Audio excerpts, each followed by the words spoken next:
12 June 2025 আহমেদাবাদের সড়কহেরা এলাকা থেকে বোমার মতো বিস্ফোরণ। এয়ার ইন্ডিয়ার বোয়িং 787 ড্রিমলাইনার উড়ে উঠল মাত্র কয়েক সেকেন্ডে, আর তারপর ভারতের ইতিহাসের সবচেয়ে বড় বিমান দুর্ঘটনা। প্লেন কিছুক্ষণের জন্য ওড়ার চেষ্টা করেছে, তারপর দ্রুত নিচে পড়ে যায়। মুহূর্তের মধ্যেই আগুন ধরে যায় এবং বিস্ফোরণ ছড়িয়ে পড়ে। ফ্লাইট AI-171 এয়ার ইন্ডিয়ার একটি লং হল ড্রিমলাইনার আহমেদাবাদ থেকে লন্ডন গাটউইকের উদ্দেশ্যে 242 জন যাত্রী ও ক্রু মেম্বার নিয়ে রওনা দেয়।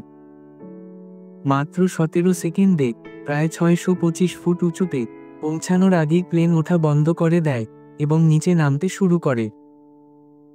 প্লেন একটি হোস্টেল ভবনে আছড়ে পড়ে, বিশাল আগুন ফেটে ঘটনাস্থলেই 241 জন মারা যান। মাত্র একজন বেঁচে ফিরে আসে, তার নাম বিশ্বাস কুমার রমেশ। কেন এমন ঘটনা ঘটল তার সম্ভাব্য কিছু কারণগুলো ব্যাখ্যা করা যাক। দ্বৈত ইঞ্জিন বা ইলেকট্রিক্যাল বিপর্যয়।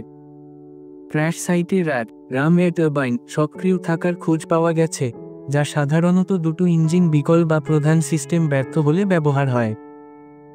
আধুনিক বিমানে রাড সক্রিয় হওয়ার ঘটনা বিরল, যা ইঙ্গিত দেয় একাধিক সিস্টেমে বিস্ময়কর বিপর্যয়। ফ্ল্যাপ ও ল্যান্ডিং গিয়ার সমস্যা। ভিডিও ফুটেজ দেখা যায় ফ্ল্যাপ বন্ধ ও ল্যান্ডিং গিয়ার এখনও না ওঠানোর মতো অবস্থা, যে কারণে প্লেন পূর্ণ ক্ষমতায় তুলতে ব্যর্থ হয়। বিমান ইঞ্জিনে টেকঅফের পর দ্রুত গিয়ার উঠানো ও পরবর্তীতে ফ্ল্যাপ পরিবর্তনের নির্দেশ দেন। মিশ্র ম্যান ইঞ্জিনিয়ারিং ত্রুটি। সম্ভবত এক বা একাধিক ইঞ্জিনে সমস্যার উপর পুনরায় ফ্ল্যাপ বা গিয়ার ইস্যু যুক্ত হয়ে ভয়াবহ পরিস্থিতি তৈরি করেছে। তদন্তকারীরা পাইলটের ভয় করা মেডে কল শুনেছেন, আনএবল টু ক্লাইম্ব। তদন্ত প্রক্রিয়া। ভারতের DGCA প্রধান তদন্ত করছে, USNTSB ও FAA, বোয়িং ও GE এরোস্পেস সহ আন্তর্জাতিক সহায়তা তদারকি করছে। উভয় ব্ল্যাক বক্স রিকভার্ড ডেটা ও ভয়েস রেকর্ডার প্লেনের শেষ ঘটনার গোপন তথ্য ধারণে সমর্থ হচ্ছে। যদিও পূর্ণ রিপোর্টে 6 মাস বা 1 বছর লাগতে পারে, তবে প্রাথমিকভাবে ফোকাস এখন ইঞ্জিন, ফ্ল্যাপ ও গিয়ার প্রক্রিয়ায় রয়েছে। সাম্প্রতিক প্রভাব ও পরবর্তী পদক্ষেপ। এয়ার ইন্ডিয়া 8 আন্তর্জাতিক ও বহু ড্রিমলাইনার ফ্লাইট বন্ধ করেছে। সরকার ও বোয়িং ড্রিমলাইনার ফ্লিট নিরীক্ষণে নির্দেশ দিয়েছে।